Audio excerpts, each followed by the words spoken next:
Okay, folks, if you follow my last video, part 1, this part 2 of trying to repair, excuse me,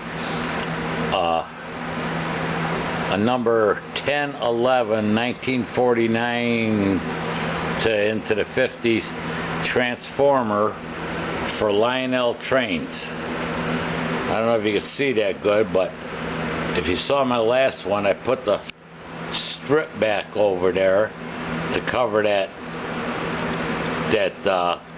thing for protection. And then, if you remember my last one,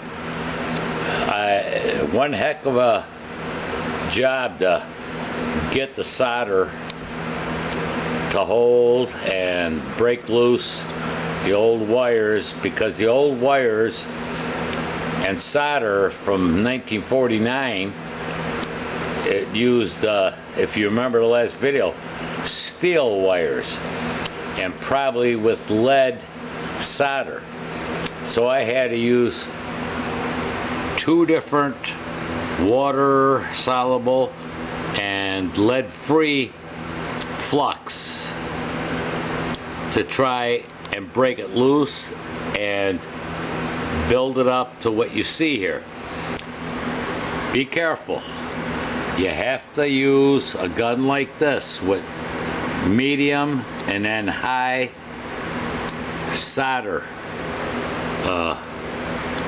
because it took a lot of heat to get it to break loose, and then I built it up with some of what I have, which is no longer leaded solder. So there's probably going to be a part 3 when I'm finished, but be very careful with what you're doing. This is not something to play with if you don't know what you're doing, because you can ruin the transformer, but they got a very good protective plate on there, but you got to be careful and you got to keep wires short. And that thing is solid right now, and that is the old